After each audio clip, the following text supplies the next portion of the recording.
Hello guys, welcome to my channel. तो हमने आगे के वीडियो में जो माउंटेन्स का वीडियो देखा था उसमें हमने सभी माउंटिंग्स के टाइप्स देखे थे कि कौन कौन सी माउंटिंग्स यूज़ करते हैं।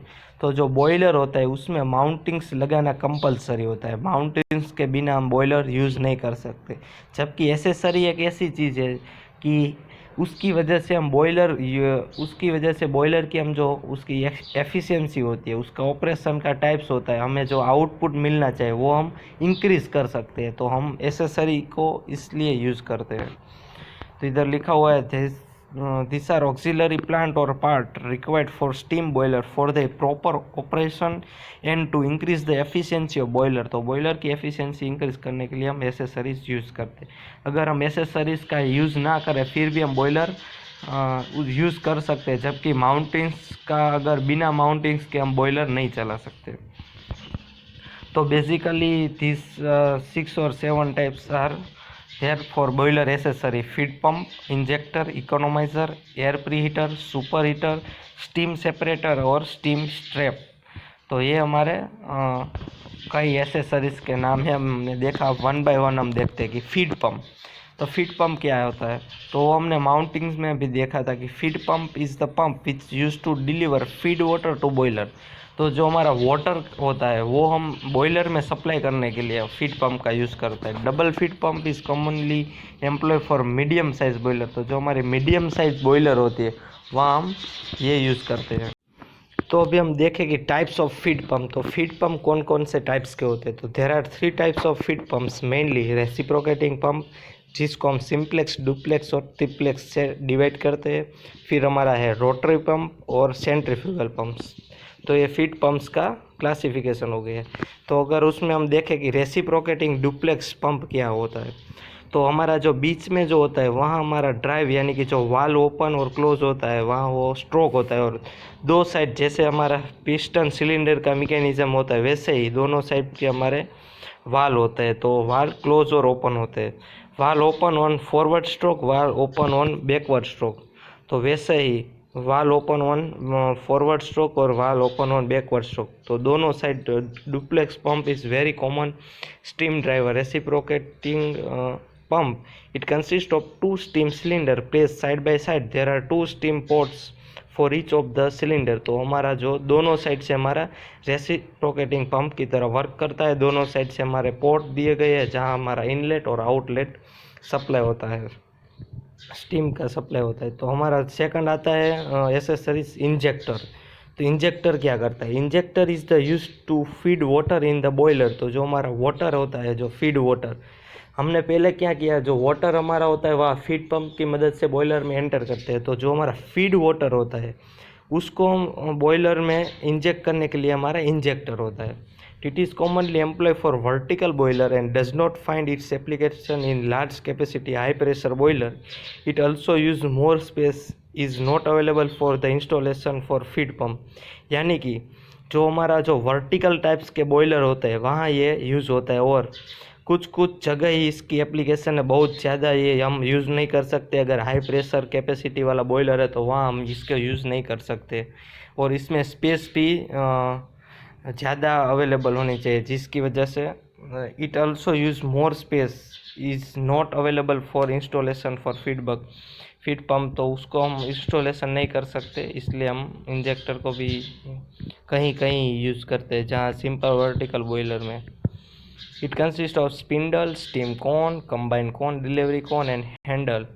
तो ये सब के कंस्ट्रक्शन है इसके। जो हमारे जो बिगर पार्ट है हमारा आगे वाला, और ये हमारा स्टीम इनलेट है इस साइड राइट हैंड साइड, और ये वाटर इनलेट वाला है। तो वैसे हम स्ट्रीम और वाटर को, जो फीड वाटर है उसको हम बॉयलर में सप्लाई कर सकते हैं। फिर हमारा आता है एसेसरीज़ की इकोनोमाइज़र। तो इकोनोमाइज़र क्या है, तो इकोनोमाइज़र क्या करता है, it increase the temperature of feed water using waste of heat to flue gases leaving the boiler through chimney. तो हमारा जो बॉयलर में जो हमारी जो हीट होती है, जो हमें सप्लाई हीट से जो हमें जनरेट होती है, उसके बाद जो हमारा हॉट फ्लू गैसेस होते हैं जो चिमनी के द्वारा बाहर डिस्चार्ज हो जाते हैं।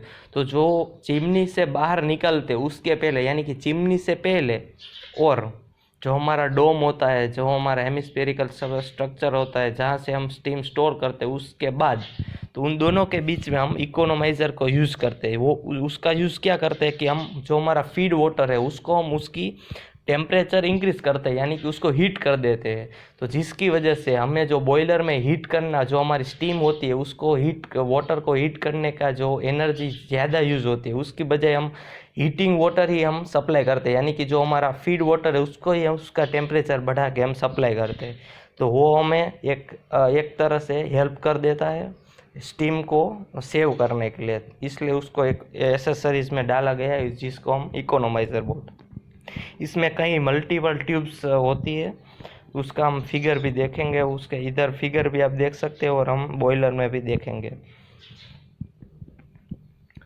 फिर हमारा आता है कि सुपर हीटर। तो सुपर हीटर भी वैसे ही, it function of super heater is to increase the temperature of steam above its saturation point, यानी कि जो हमने इकोनोमाइज़र में वाटर का टेम्परेचर बढ़ाते हैं, और सुपर हीटर क्या करता है कि जो हमारी स्टीम होती है, स्टीम को ही सुपर हीटेड स्टीम, यानी कि जो सेचुरेशन पॉइंट होता है वहाँ तक हम उसको हीट करते हैं, उसको स्टीम को उतने टेम्परेचर पर इंक्रीज़ करते हैं जो हमारे बॉयलर के लिए बहुत आवश्यकता वाली है। क्योंकि अगर हम स्टीम उतने टेम्परेचर पर नहीं होगी तो हमें स्टीम ज़्यादा सप्लाई करनी पड़ेगी, हमें ज़्यादा फ्यूल यूज़ करना पड़ेगा।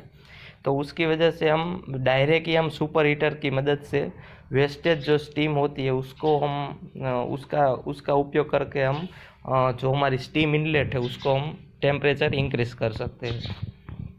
तो इधर दिखा हुआ है, it steam generate by boiler, super heater are heat exchanger in which heat is transfer to saturated steam to increase its temperature.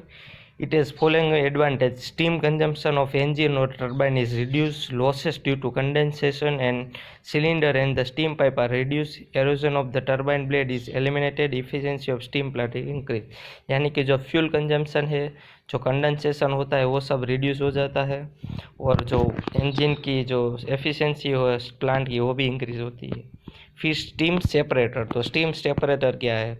तो ये हमारा इनलेट है, उसके बाद यहाँ स्टीम सेपरेटर एक ड्रायर होता है जिसकी मदद से हम स्टीम के अंदर जो भी हमारा कोई भी अगर मॉइस्चर वाला पार्टिकल है, कोई भी जो ड्रॉपलेट्स है, अगर कोई भी फ्यूल में कोई मिक्सचर होता है इम्प्योरिटी तो वो सब हमारे ड्रायर की मदद से, स्टीम सेपरेटर की मदद से हम बाहर निकालते हैं, और आउटपुट में जो हमारा जो हमें जनरेट करके जो मिलता है वो हम स्टीम, अच्छी वाली स्टीम हम बाहर निकाल सकते हैं।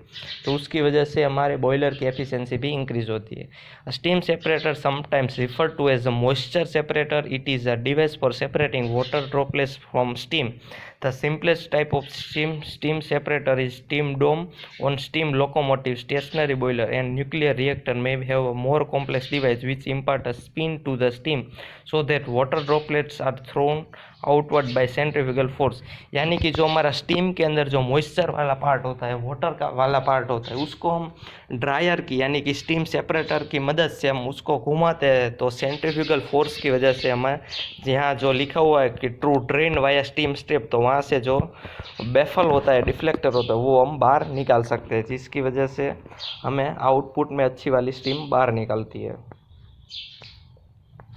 फिर हम बात करेंगे स्टीम स्ट्रैप की। तो स्टीम स्ट्रैप क्या है? It is device use to discharge condensate and non condensable gases with negligible consumption or loss of live steam. यानी कि जो कंडेंसेट है और नॉन कंडेंसेबल गैसेस है उसको हम डिस्चार्ज करने के लिए स्टीम स्ट्रैप का यूज़ करते हैं। Most steam strap are nothing more than the automatic valve, they open and close और modulate automatically, otherwise like venturi trap are based on turbulent two phase flow to obstruct the steam flow. यानी कि अभी जो हम steam strap use करते हैं वो सब ऑटोमेटिक होती है, वो उसका ओपन होना, क्लोज होना, उसको कितनी मॉड्यूलेट करना है, वो सब ऑटोमेटिक ही होते हैं। सिर्फ वेंचुरी टाइप्स के कुछ होते हैं तो वो हम स्टीम फ्लो के लिए, टर्बुलेंट सेकंड फ्लो के लिए हम यूज़ कर सकते हैं। तो स्टीम स्ट्रैप के क्या क्या फंक्शन है? तो it discharge the condensate as soon as it is form, है वो negligible steam consumption, steam consumption भी बहुत ही कम यूज़ करता है वो। It have a capability of discharging air को डिस्चार्ज करने के लिए, और नॉन कंडेंसेबल गैसेस को भी डिस्चार्ज करता है। और हमारा है एयर प्री हीटर, तो हमारा सपोज लास्ट ही होगा ये एयर प्री हीटर एसेसरीज। तो an air pre heater is the general term to describe any device design to heat air before another process. यानी कि एयर प्री हीटर का मतलब क्या है? प्री हीटर यानी कि हीट करना। अगर एयर की बात है तो एयर को हीट करना बिफोर, यानी कि उसके पहले। अगर हम बॉयलर में सप्लाई करते हो तो उसके पहले ही हम एयर को हीट करते हैं। With a primary objective of the increase the thermal efficiency of the process, they may have used alone or to replace the recuperative heat system or to replace a steam coil। तो steam कोयल और उन सब के जगह हम air को अगर हम इनलेट कर रहे हैं, इधर आप फिगर देख रहे हैं कि एयर इनलेट हो रही है और जो मल्टीपल ट्यूब टाइप स्ट्रक्चर है, फ्लू गैसेस भी इंटर हो रहे हैं, तो उसके अंदर बीच बीच में जो वेफल है उसकी वजह से डिफ्लेक्शन होने की वजह से हमारे स्टीम का जो रेट है, यानी कि स्टीम रेट है, वो सब इंक्रीज़ होता है। स्टीम कैपेसिटी इंक्रीज़ हो जाती है, जिसकी वजह से हमें आउटपुट जो बॉयलर में मिलता है वो हाई थर्मल एफिशिएंसी वाला मिलता है। वर्किंग कैसे करता है? तो air pre heater is install between economiser and chimney. तो हमने इकोनोमाइजर जो फिट किया उसके बाद और चिमनी से पहले उन दोनों के बीच में हम एयर प्री हीटर को यूज़ करते हैं। It consist of large number of tube which are arrange in path of flow gases के पाथ के ऊपर हम उसको अरेंज करते हैं। Hot flow gases enter into the tube from top of shell and leave from bottom of the chimney. यानी कि top of cell से वो इनलेट करती है और चिमनी से बाहर निकल रही है। The inlet air at room temperature is admitted into the shell at the lower end with the help of fan. यानी कि फैन और अदर एक्सटर्नल सोर्स की मदद से हम जो हमारा रूम टेम्परेचर वाली जो एयर होती है, स्टीम होती है, वो हम उसमें ऐड करते हैं as a inlet. The air passes upward around the tube in the opposite direction of the flow of hot gases. Baffle are provided in the air preheater. The soot hopper provided at the bottom is used to collect the soot during cleaning operation of the tube। तो इधर सब आप देख सकते हैं कि flue gases ऊपर से इनलेट होती है, नीचे से जो हमारा डस्ट वोस्ट का हॉपर है जहाँ से हम कलेक्ट कर सकते हैं जो इम्प्योरिटी है वो, और बीच बीच में वेफल है, एयर आउट और एयर भी इनलेट होती है जो हमारे रूम टेम्परेचर वाली है। और यहाँ फ्लो गैसेस की मदद से हम फ्लू गैस आउटलेट यहाँ चिमनी में और एयर आउटलेट मिलता है जो हमें बेसिकली यूज़ कर सकते हैं। Thank you very much for watching this video. ऐसे ही अगर कोई अलग टॉपिक के वीडियो आपको चाहिए तो आप कमेंट कीजिएगा। Thank you.